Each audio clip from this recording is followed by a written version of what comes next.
Well, I hope you feel that way after I've spoken. I just am overwhelmed, honestly. And Peter, I followed what was going on with you, and I'd heard that you were having a real struggle, and I prayed for you. We all did. Senator, thank you for that warm introduction. You read every word I wrote. You, sir, have an incredible voice. My God. When I walked in here, I thought I was listening to Lou Rawls. You have more soul than you can control.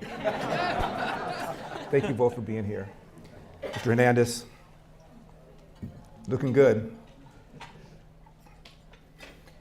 Earl, you took probably my favorite picture of all time. The one with the big head, you holding me up. And there's so many other views that I've met. I don't want to spend the whole time talking about all of the people I've met. My campaign is here. My girlfriend Nina is here. And you were the first group to endorse me. And I cannot tell you how much I appreciate it. I heard about the way you endorsed me and how you got behind me and some of the drama that took place. And I was not endorsed by the California Republican Party. They didn't endorse anybody. They were going to endorse one of my Republican replacement rivals, but they realized how much the grassroots were getting behind me, so they decided not to endorse anybody. On the night of the election, Gavin Newsom gave a very ungracious victory speech, and he said something to the effect of, the recall may have been defeated, but Trumpism has not been defeated. I'm not quite sure what that even means. I'd never run for office before. Last time I ran for office was third grade class president. Yes, I won. It was a landslide. I won 3 rows out of 4. I don't remember what the agenda was, but I don't think it was climate change. And I got in the race because I was asked by people that I respect. Dennis Prager, without whom I wouldn't be on the air, asked me to consider running. My pastor, Jack Hibbs of Chino Hills Calvary Chapel Church, asked me to run. Jenny Sand, a local activist who I never heard of until I kept getting letters from her over and over and over again, asking me to sit down with her and go over why she thought I should run and why she thought I could be elected the next governor of California. And I told my girlfriend Nina, I said, I have no idea who this woman is, but let me just have coffee with her for 15, 20 minutes, get her off my back. So we sat down. 3 hours later, she had a stack of things for me to look at, briefings on the budget, on the climate, on drought, on the fact that people were leaving California for the very first time in our state's 170-year history, and I was convinced that she was convinced. And then there's a man named Lionel Chetwynd. He's a longtime filmmaker. Ultimately, he became the chairman of my campaign, all of whom asked me to run. And I said, let me just ask normal people. So I talked to my barber, and I just been cutting my hair for 30 years, and I knew he was going to say, Larry, you've got a wonderful life, low stress, relatively speaking. Why do you need this? And I ran this by him, and he said, you got to do it. There's another man named Ed who owns a car service, and he drives us from time to time, and every now and then he'll drive me himself.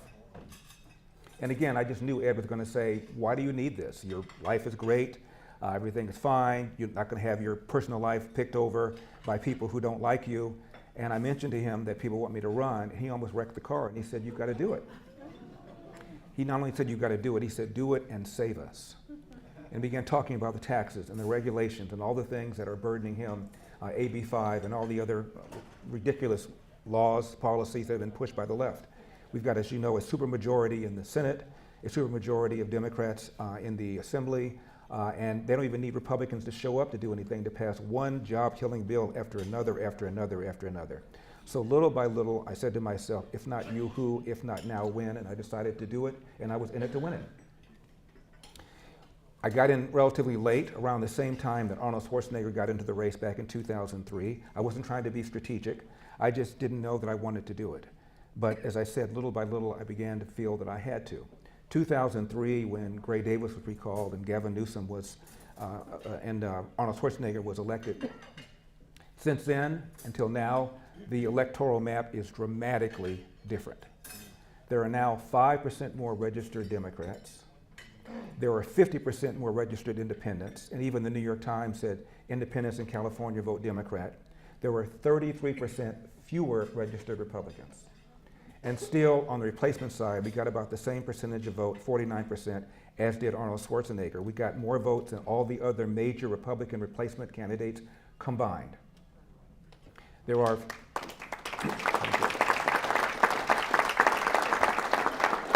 There are 57 counties in California. On the replacement side, we carried 57 of 58. The only one we didn't carry was San Francisco, and we lost that by a whopping 149 votes. We raised in 7 weeks $22 million, again, more money than all of the major Republican rivals combined, including John Cox, a multimillionaire who self-funded and put in millions of dollars of his own money. It was extraordinary. I mentioned San Francisco. Let me take a moment about that. One of the challenges that I had when I was running, of course, was the anti-Republican, anti-elder, anti-Trump Republican media. And they editorialized, the LA Times and Sacramento Bee both did, against the recall election. Both of them endorsed Gavin Newsom when he first ran, and were endorsing him again in the recall election. But they both referred to the recall as undemocratic. Never mind, it's in the Constitution. And never mind, it's a two-step deal, as you know. The first is the majority of voters had to recall him. And then whoever got the most votes on the other side would be his replacement. They called it undemocratic. Now, I mentioned San Francisco. In that county, roughly 6% of the registered voters are Republican. They just had a recall election. They recalled 3 members of the San Francisco School Board by over 70%. And the reason they did so is because these members spent a whole year deciding how to rename 44 schools so they no longer would be named after oppressors. You know, people like Abraham Lincoln and Dianne Feinstein. One of them, after she got appointed school board, there were a bunch of tweets surfaced in which she made derogatory, if not racist, comments about Asian Americans, something to the effect of Asian Americans are pursuing a white supremacist agenda. When this disclosed, she was removed from her leadership positions, and she is currently suing the school board for $85 million.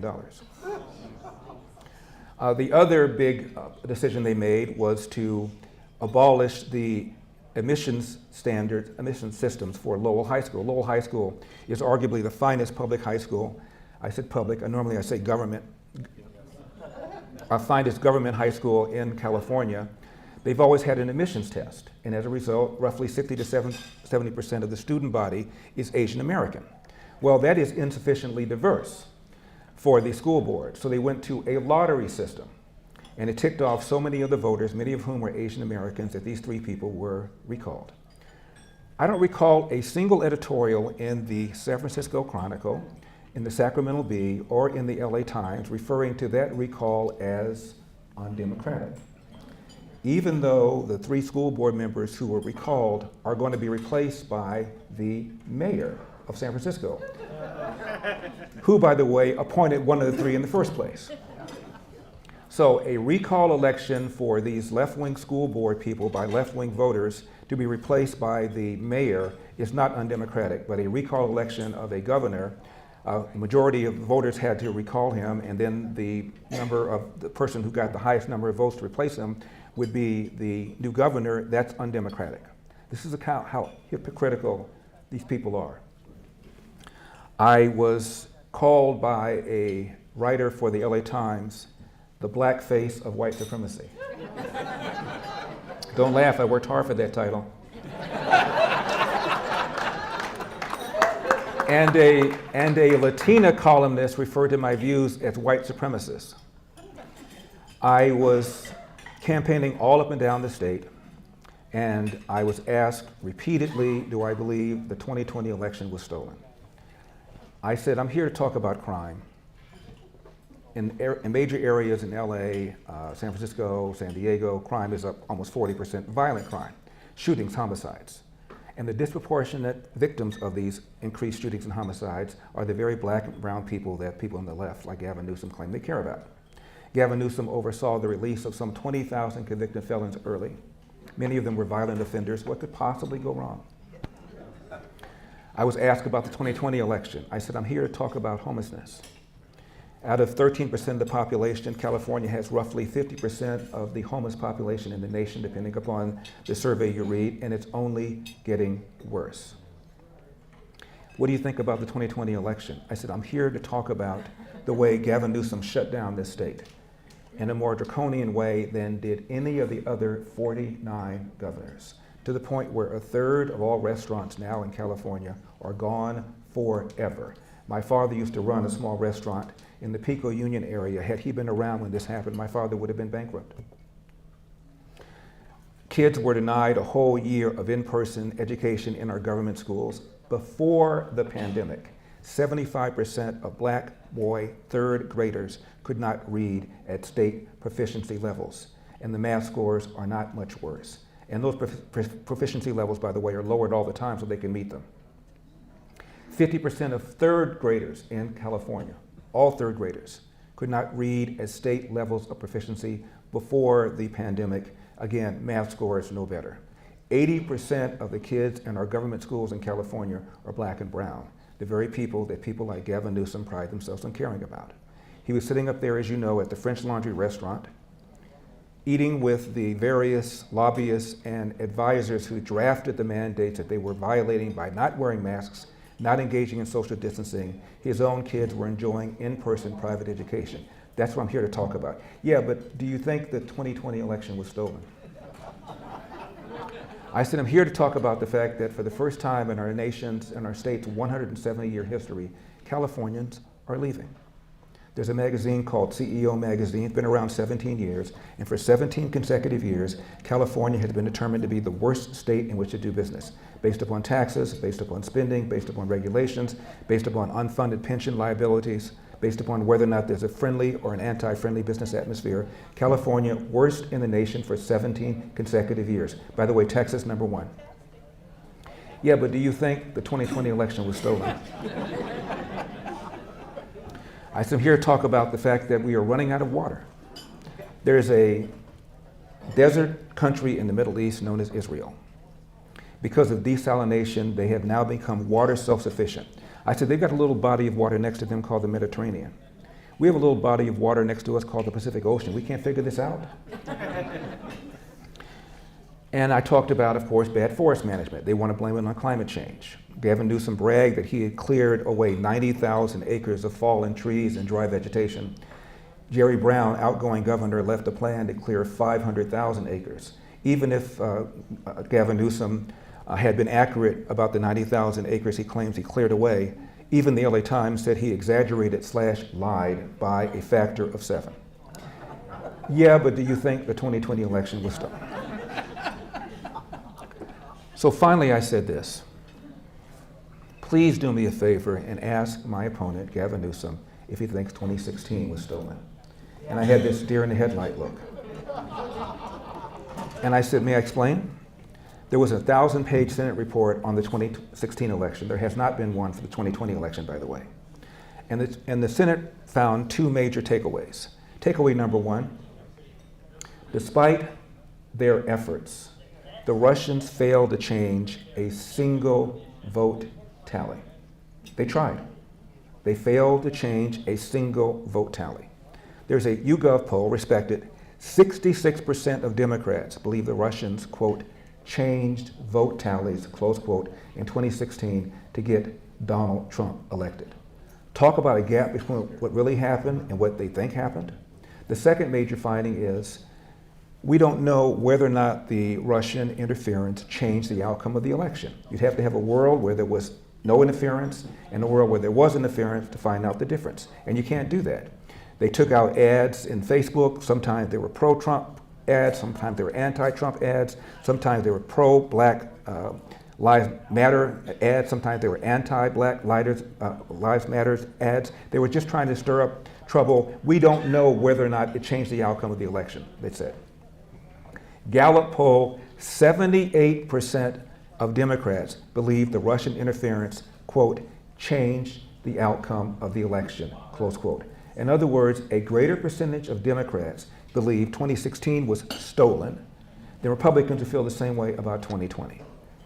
For 4 years, Hillary referred to Donald Trump as illegitimate, her word, not mine. For 4 years, she called the 2016 election stolen. Her word, not mine. Has Hillary had her social media platforms been shut down for purveying the big lie? No. But Donald Trump, who legitimately has concerns about 2020, I think as most of us in this room do, had all of his social media platforms shut down. This is the kind of double standard I'm talking about. And you should have seen the looks on their faces. And when I got home to read the article, not one word about what I said in challenging them to ask Gavin Newsom about 2016. I was asked repeatedly about abortion. And I said, yes, I'm pro-life. I said, but I'm here to talk about crime.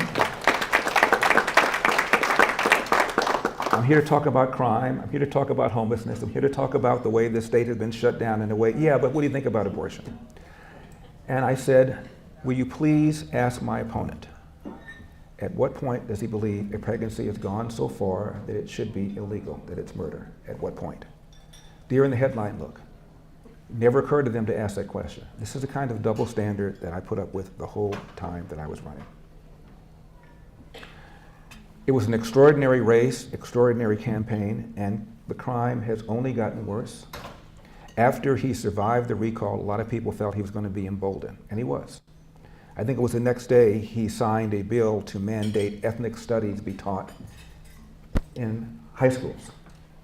He signed a bill to get rid of gas-powered leaf blowers and gas-powered lawnmowers, which he didn't sign until after the election was over. One brain-dead, job-destroying bill after another, after another, after another, which is why people are leaving California. I had an interview with a black newspaper, and as we were getting set up, I overheard him say he wanted to buy a house, but he couldn't afford one because the cost of living is so high. The average price, by the way, of a home in California is 175% above the national average. 175%, largely because of something called CEQA, the California Environmental Quality Act, which virtually anybody can use to stop almost any construction. So we are under about 1 million housing units in California that would have been built but for laws like CEQA. So he's talking to me about this view and that view and this view and that view, and I can tell he's not feeling me. And I said, I overheard you say you wanted to buy a home. And he said, that's right, I can't afford one. I said, well, you know, it's probably because of CEQA. He said, what's that? I said, you never heard of CEQA? And I explained to him exactly what was going on and exactly why it cost so much money. And he had no blooming idea, which is why when a lot of people leave California, and my friends in Colorado and in Texas and Florida say, what are you guys doing leaving California and taking your votes with you? Because they haven't connected the dots. All they know is they can't get a house. All they know it's harder to get a job. All they know is taxes are high, but they don't know exactly why. And it's because of the left-wing policies that you have blindly pulled the lever for, and maybe you ought to reconsider them. Probably the most difficult interview I had was a Zoom interview with a series of black pastors. And everything was going okay. I was talking about the various issues, about school choice. By the way, Gloria Romero, the former Senate Majority Leader, Democrat, crossed party lines and supported me because of the issue of school choice. So I was talking to him about all these kinds of things, and I then said that the idea that the #1 issue plaguing the black community is systemic racism is just dead wrong. And they went nuts and began talking to me about all the times they've been pulled over by the police, about all their encounters with the police that were negative, and how dare you say that the police are not engaging in systemic racism against black people. And I said, there's an article in April of 2016 in the Washington Post. I urge you to read it. Very long article about study after study after study showing, if anything, cops are more hesitant, more reluctant to pull the trigger on a black suspect than a white suspect. There is an article, front page story in the New York Times, July 2016, all about a Harvard economist, black Harvard economist named Roland Fryer. He is so brilliant, he's one of the youngest tenured professor in the history of Harvard, and Harvard is the oldest college in America. He's from the inner city, has had some bad encounters with the police. And because of the high profile shootings or killings of people like Michael Brown and Freddie Gray, who died in police custody, Eric Gardner, the guy that died in New York, he was surrounded by the police. He ultimately suffocated and died. He just knew, Rolling Friar did, that the police were engaging in deadly force against black people just because they were black. So he did a study. He was shocked when the conclusions came out. He got rid of that whole team of researchers, hired a second team using somewhat different methodology, same result. He said, the results were the most surprising of my professional career. Not only were the police not engaging in systemic racism against black people, they were more hesitant, more reluctant to pull the trigger on a black suspect than a white suspect. I told them to these pastors, and they still weren't listening.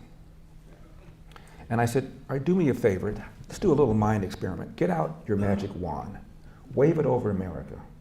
Remove every smidgen of racism from the hearts of white Americans and white cops. Now everybody white in America thinks like Mother Teresa. Do we still have the phenomenon where 70% of black children enter the world without a father married to the mother? And forget about elder. Obama once said a kid raised without a father is 5 times more likely to be poor and commit crime, 9 times more likely to drop out of school, 20 times more likely to end up in jail. Do we still have that phenomenon? Do we still have that phenomenon where 50% of the homicide victims in California are black, even though blacks are just 13% of the population, and almost all of these homicide victims are killed by other young black men? Do we still have that phenomenon? Do we still have the phenomenon where the #1 cause of preventable death for young white men is accidents, like car accidents or swimming pool drownings, whereas the #1 cause of death, preventable or non-preventable for young black men, is homicide, almost always at the hands of another young black man? You have the phenomenon where a young black man is 8 times more likely to be murdered than a young white man. And I said to them, if the answer to that series of questions is yes, then gentlemen, I submit to you that systemic racism is not the problem, and critical race theory and reparations are not the answer.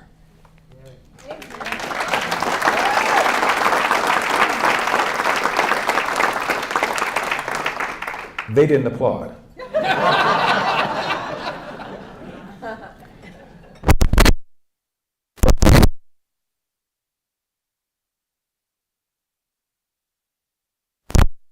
I had lots of opponents, and one of my opponents was my Republican rivals. When I decided to run, we sat down, and I had no idea that I was going to be the front runner. I was right away, and my lead only increased. I had no idea. Someone once said that's because of name recognition. Well, I said Caitlyn Jenner had higher name recognition. She ended up with 2%.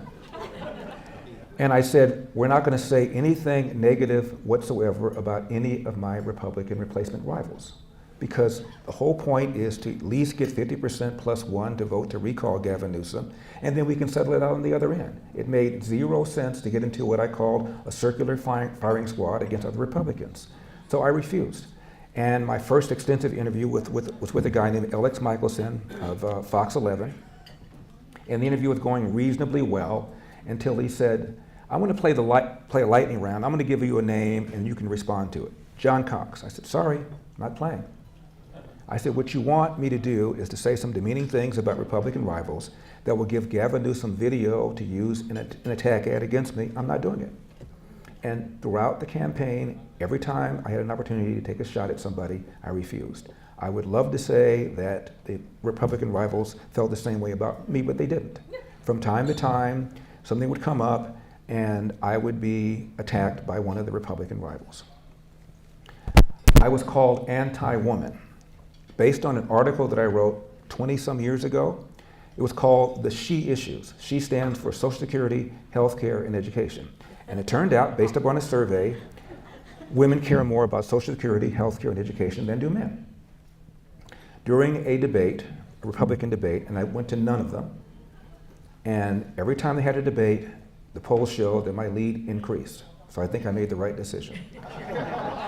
But someone approached one of my Republican rivals, the former 2-term mayor of San Diego, and said, Larry Elder thinks women are dumber than men. To which he said, that's BS, except he didn't say BS. Based on this article. He didn't say, I don't know what your source for that is, but let me see the article, then I respond to it. He didn't say that, he just fired. It was based upon a study In the article, I talked about a study done by the Annenberg School of Journalism, which is part of University of Pennsylvania. It's left wing. And they asked men and women 25 questions, political questions. Men knew more than 15. They knew the same in 9, and women knew more than men in 1. And I quoted a left-wing professor who's still there, and she said the reason women know less than men know about politics is because they get their primary source of news from local news. Quote, and watching local news makes you dumber, close quote. I didn't say it, this professor said it. So that was interpreted into Larry Elder is anti-woman. And that's the kind of stuff that happened over and over and over again during the campaign. I have said that California will change when California hits rock bottom.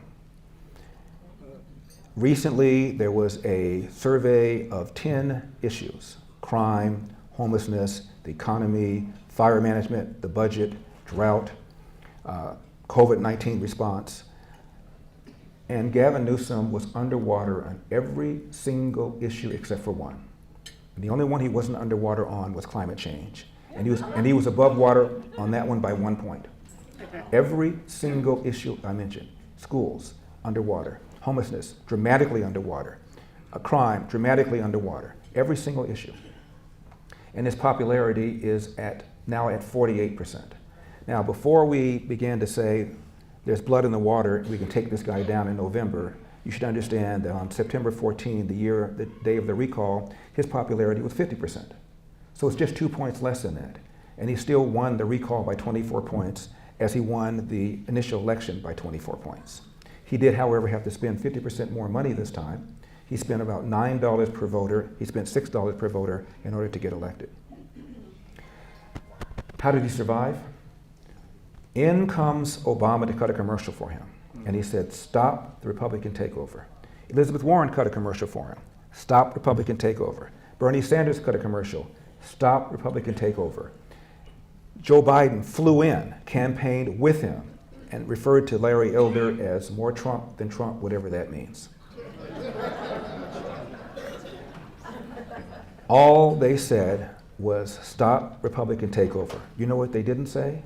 They didn't say these following magical words: Gavin Newsom is doing a good job for the people of California, close quote. And that is because, as I mentioned, we are outnumbered almost 3-1, Republicans versus Democrats / independents. And they have almost a pathological disdain for Republicans. It's emotion. Absolute emotion. I want to end with this little story to give you some of the idea of the emotion I'm talking about. I'm at a restaurant a few days ago. It's on the west side of LA, and I'm waiting for my buddy to arrive. He's a little late, so I'm sitting there by myself. And there are 2 women at a table next to me. Maybe they feel sorry for me. So they're looking at me. We start talking, and it turns out they are 85 years old. They've known each other since they were in the 2nd grade. And one of them was celebrating her birthday. And they told me that they were Jewish. That'll come up the relevance of that will be apparent in a minute. And one of them is a human rights activist, she said. And the other one is a psychotherapist. We're having a conversation, and finally one of them says, wait a minute. I know you. You ran for governor of California, didn't you? And I said, I sure did. And she smiled and she said, guess who I voted for? I said, you didn't vote for me? She said, how do you know? I said, let's see. We're at a restaurant in the west side of LA. You're Jewish. One of you guys is a human rights activist. The other one is a psychotherapist. I said, it doesn't take Columbo. Connect the dots. You guys are left wing. And they said, well, that's right, we are. And we didn't vote for you. And I said, how do you feel about the crime? Oh, it's outrageous. It's ridiculous. It's up dramatically. I know somebody who got mugged the other day. I said, how do you feel about the homeless problem? And the human rights activist said, you know, there's enough money to build low-cost housing. There's enough money to provide treatment for people who are alcoholics and drug addicts. And given that, there's no reason why we should allow people to remain on the streets of our cities. I said, wow, same position I took when I was running. And I was called heartless. I said, how do you feel about the quality of our schools? Wouldn't put my kid in a public school, she said. And we talked about how the numbers about, just I'll mention 3rd graders and 75% of black boys cannot read at state level of proficiency in the 3rd grade. And I said, how do you feel about the way the government was shut down here in California? Ridiculous. She said, I was vaccinated. I'm sure you were. I said, I am. I'm over 65 years old. I have underlying comorbidities. I said, all the people that needed to be vaccinated pretty much were. Everybody else, in my opinion, we should have allowed this to be voluntary. We shouldn't have had any kind of mandate. We were completing each other's sentences. And I said, but I'll tell you why you couldn't pull the lever for me. And they said, why? I said, because you just couldn't bear pulling that lever for a